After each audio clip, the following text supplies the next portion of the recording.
Everyone, कैसे हैं आप सभी लोग। आप सभी का मैं स्वागत करता हूं आज एक और नए वीडियो में।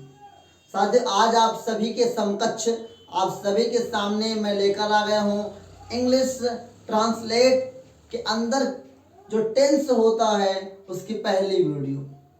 साथियों, सभी लोग टेंस पढ़ते हैं, लेकिन टेंस पढ़ने के बाद उसको जब एकाएक कोई पूछ लेता है तो बता नहीं पाते हैं। इसी तमाम परेशानियों से आप सामना जरूर कर रहे होंगे। उसी का इस वीडियो के अंदर मैं सॉल्यूशन लेकर आया हूं और आज से आपको प्रतिदिन एक क्लास इंग्लिश की जरूर मिलेगी ट्रांसलेट के ऊपर। मैं पूरा ट्रांसलेट आपको सिखाने वाला हूं। तो स्टार्ट करता हूं आज के इस वीडियो को प्रेजेंट इंडेफिनिट टेंस से। साथियों, टेंस का नाम है प्रेजेंट इंडेफिनिट टेंस, जिसको हिंदी में बोलते हैं और इंग्लिश में एक और नाम से जानते हैं, सिंपल टेंस। साथियों, टेंस आपके जीवन में बहुत ही इंपॉर्टेंट होता है और आपके जीवन में हर समकक्ष हुआ काम प्रेजेंट इंडेफिनिट टेंस में आता है। सर्वप्रथम क्वेश्चन उठता है, प्रेजेंट टेंस कहते किसे हैं? तो प्रेजेंट टेंस की हिंदी होती है वर्तमान काल, मतलब जो भी घटित हो रहा इस वक्त। इससे एक मिनट पहले जो मैंने बोला वो पास्ट हो गया, इसके एक मिनट बाद जो बोलूंगा वो फ्यूचर होगा।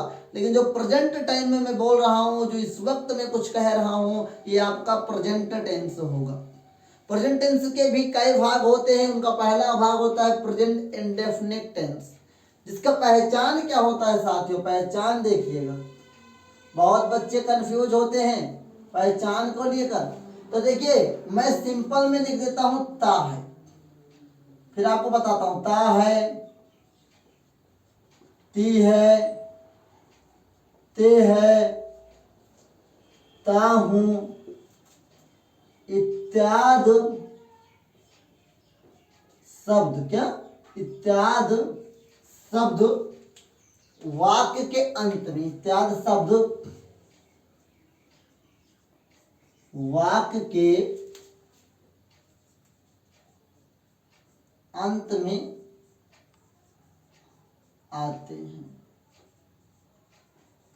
मैंने लिखा ता है, ती है, ते है, ता हूं इत्यादि शब्द वाक्य के अंत में आते हैं। मतलब इस काल के वाक्य के अंत में ता है, ती है, ते हूं इत्यादि शब्द आते हैं। एग्जाम्पल के लिए आप देख सकते हैं, मैं पानी पीता हूं। क्या? मैं पानी पीता हूं। मैंने क्या बोला था? इस काल के वाक्य के अंत में, इस काल के वाक्य के अंत में ता है, ती है शब्द आएंगे। तो देखिए ता हूं आया कि नहीं आया? तो क्या हो गया? प्रेजेंट इंडेफिनिट टेंस हो गया। साथियों, अब देखिए, एक टेंस के अंदर काफी सारे भाग होते हैं। मुख्यतः तीन प्रकार के सेंटेंस आपको देखने को मिलते हैं। पहला होता है अफर्मेटिव। क्या होता है? अफर्मेटिव होता है, अफर्मेटिव सेंटेंस। दूसरा होता है निगेटिव। क्या होता है? निगेटिव होता है साथियों। तीसरा होता है इंट्रोगेटिव। क्या होता है? इंट्रोगेटिव।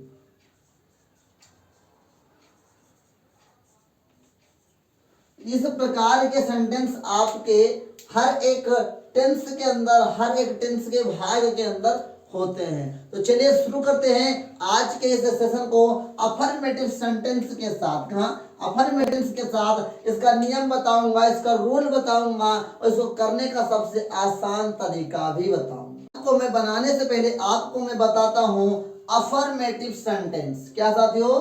सबसे पहले मैं आपको बताने वाला हूं अफर्मेटिव सेंटेंस। ध्यान दीजिएगा मेरे साथियों, बहुत इंपॉर्टेंट है आप सभी के लिए। पहला अफर्मेटिव सेंटेंस क्या है? Affirmative sentence. सेंटेंस की स्पेलिंग होती है SENTENCES।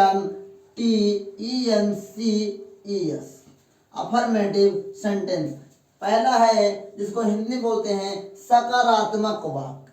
देखिए साथियों, इसका रूल क्या होता है? रूल ही सबसे मेजर रूल होता है साथियों। रूल इज वेरी इंपॉर्टेंट साथियों, क्योंकि जब आपको किसी का रूल पता होगा तभी आप उसको कर पाएंगे। तो रूल होता है साथियों, सबसे पहले करना क्या है? रूल होता है सब्जेक्ट। क्या होता है?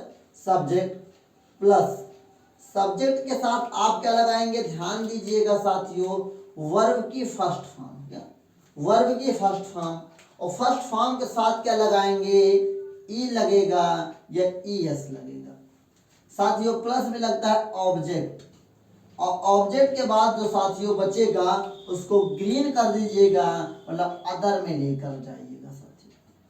मेरे प्यारे साथियों, मैं आशा करता हूं आप इस नियम को समझ पा रहे होंगे। होता क्या है, सब्जेक्ट प्लस वर्ब की first form plus E S plus object plus other.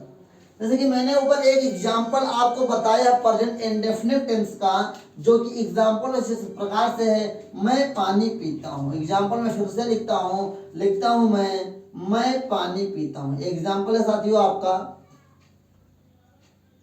मैं पानी पीता हूँ, मैं पानी पीता हूँ। तो सबसे पहले मेजर चीज आपको जो फाइंड करना है, वो सब्जेक्ट क्या होगा, वर्ब क्या होगा और ऑब्जेक्ट क्या होगा।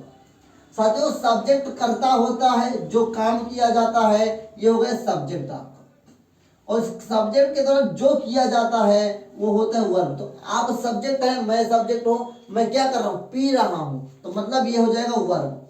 मैं क्या पी रहा हूँ, मैं पानी पी रहा हूँ, तो पानी आपका हो जाएगा ऑब्जेक्ट। अब जब ये तीन चीज मेजर चीज आपका आउट हो गया है, तो इसको हल करने में, इसको ट्रांसलेट करने में बहुत ही आसान होगा आप सभी के लिए। तो सब्जेक्ट आई का होता है मैं, क्या होता है, आई से होता है मैं, और अब लिखा जाएगा वर्ब। तो वर्ब क्या है, पीता।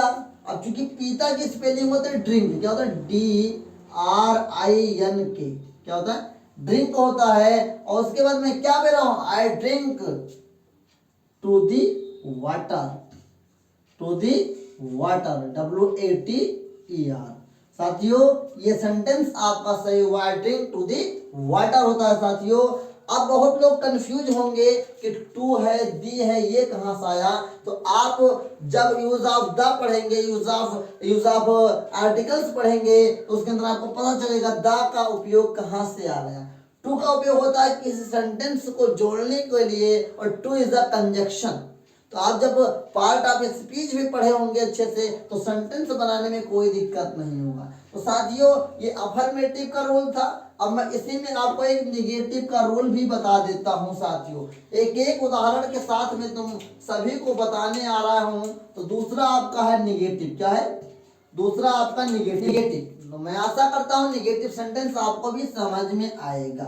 तो निगेटिव सेंटेंस का रूल क्या होता है, ध्यान से देखिएगा, रूल क्या होता है साथियों। नेगेटिव सेंटेंस का रूल जो होता है वो होता है सब्जेक्ट प्लस डू या डज, क्या डू या does, plus not plus verb की first form plus object plus other. मैं ऐसा करता हूं आपको समझ में आ रहा होगा। सब्जेक्ट डू या डज नॉट, डू या डज नॉट में डू लगाना है या डज लगाना है, दोनों एक साथ नहीं लगेगा, डू लगाना है या डज लगाना है। फिर नॉट प्लस वर्ब की first form plus object plus other. लेकिन कंफ्यूजन कहाँ होती है कि डू और डज का उपयोग कहाँ होगा। तो थोड़ा समय इस बोर्ड के इस कोने पर ध्यान दीजिए। अब मैं आपको बताता हूं, अगर ही होगा, क्या होगा, ही होगा, सी होगा, इट होगा या नेम होगा, किसी का क्या नेम होगा, तो लगेगा डज नॉट, क्या लगेगा, डज नॉट। अगर आई होगा, वी होगा, सॉरी आई होगा, वी होगा, यू होगा या दे होगा, क्या होगा, दे होगा, THEY, तो लगेगा डू नॉट। अगर एक वचन करता है तो बहुवचन क्रिया लगती है, और बहुवचन करता है तो एक वचन की क्रिया उसके साथ लगती है। तो मैंने आपको रूल बताया है, सब्जेक्ट डू या डज नॉट प्लस वर्ब की first form plus object plus other. मैं आशा करता हूं इतना आपको समझ में आया होगा। और एक उदाहरण मैं आप सभी के समकक्ष उपस्थित करता हूं, जिसके द्वारा आपको समझ में भी आ जाएगा। राधा खाना नहीं खाती है। अब मेरे साथियों आप सभी लोग मेरा साथ दीजिए। राधा क्या है, सब्जेक्ट हो गया, खाते क्या है, वर्ब हो गया, खाना क्या है, ऑब्जेक्ट हो गया, और ये आपका बीच में नहीं आ गया नेगेटिव सेंटेंस के लिए। याद रखिए जब भी वर्ब की सर्च करना हो लास्ट में सर्च कीजिए, वर्ब आपको आसानी से मिल जाएगा। तो क्या बनेगा इसका ट्रांसलेट, बनेगा राधा, RADHA, राधा। राधा किसी का नाम हो गया, लगेगा डज नॉट, तो राधा डज नॉट, क्या राधा डज नॉट। अब राधा डज नॉट के बाद क्या होगा, वर्ब लिखना है, वर्ब मतलब खाती, मतलब ईट हो जाएगा, हो जाएगा ईट हो जाएगा। राधा डज नॉट ईट, क्या ईट टू दी फूड, क्या हो जाएगा ईट टू दी फूड। तो मैं साथियों आशा करता हूं आपको अभी तक अफर्मेटिव और नेगेटिव सेंटेंस का रूल पता होगा। साथियों रूल के साथ साथ आप इसको फाइंड करना सीख जाए, सब्जेक्ट ऑब्जेक्ट और वर्ब, तो आपको आसान होगा सेंटेंस को बनाना। अब हम आ चुके हैं इंट्रोगेटिव पार्ट की ओर। साथियों इंट्रोगेटिव में दो प्रकार के होते हैं। एक होता है इंट्रोगेटिव जिसमें स्टार्टिंग में क्या आ जाता है, दूसरा जो होता है उसमें बीच में क्या, बीच में प्रश्नवाचक शब्द आते हैं। आपका क्या आता है, प्रश्नवाचक शब्द कहाँ आते हैं, बीच में आते हैं। तो पहले के रूल क्या होगा, दूसरे का रूल क्या होगा, ये सारा डिस्कशन में आपको बताने वाला हूं। फर्स्ट टाइप के लिए रूल क्या होगा साथियों, वो होता है डू, क्या होता है डू या डज लगाओ, क्या लगाओ डू या डज लगाओ, प्लस लिख दो सब्जेक्ट लिख दो, प्लस लिख दो वर्ब की फर्स्ट फॉर्म, प्लस लिख दो ऑब्जेक्ट, प्लस लिख दो अदर, प्लस लिख दो क्वेश्चन मार्क। ये हो गया फर्स्ट टाइप के लिए। तो फर्स्ट टाइप का एग्जांपल कैसे मैं आपको बताऊंगा वो भी आप देख लीजिए। लिखा है क्या, क्या क्या सोहन, क्या सोहन किताब पढ़ता है, क्या सोहन किताब पढ़ता है।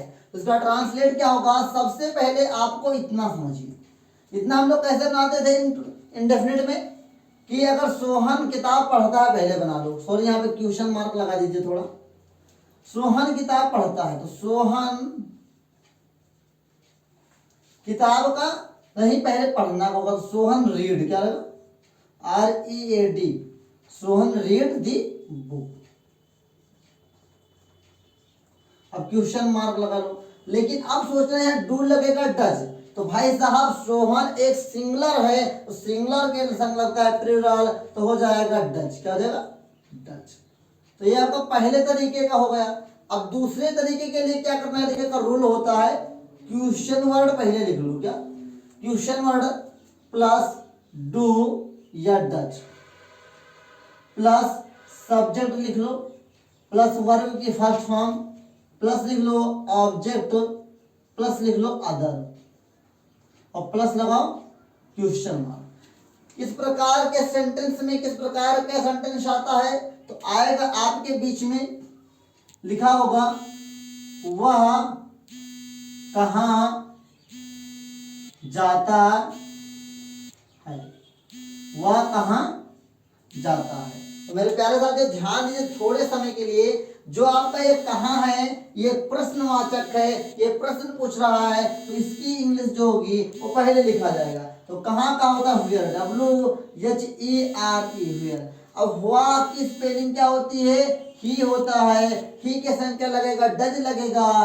तो व्हेयर डज ही, जाना का गो होता है साथियों, तो where does he go. I hope आपको ये सेंटेंस और समझ में आया होगा। इस प्रकार के सेंटेंस को समझने का एक तरीका है, सबसे पहले रूल को समझिए, रूल के बाद सेंटेंस को पढ़िए और उसमें फाइंड कीजिए कौन सा प्रश्नवाचक शब्द है, कौन सा सब्जेक्ट है, कौन सा वर्ब है और कौन सा ऑब्जेक्ट है। इसको फाइंड करने के बाद रूल के द्वारा उसके ट्रांसलेट बना दीजिए और आपकी इंग्लिश बन जाएगी ट्रांसलेट में। तो आपके लिए मैं एक सेंटेंस देता हूं, मैं पानी पीता हूं, क्या मैं पानी पीता हूं। तो मैंने बताया मैं पानी क्यों पीता हूं, मैं पानी क्यों पीता हूं इसका ट्रांसलेट बनाकर कमेंट सेक्शन में जरूर लिखिएगा।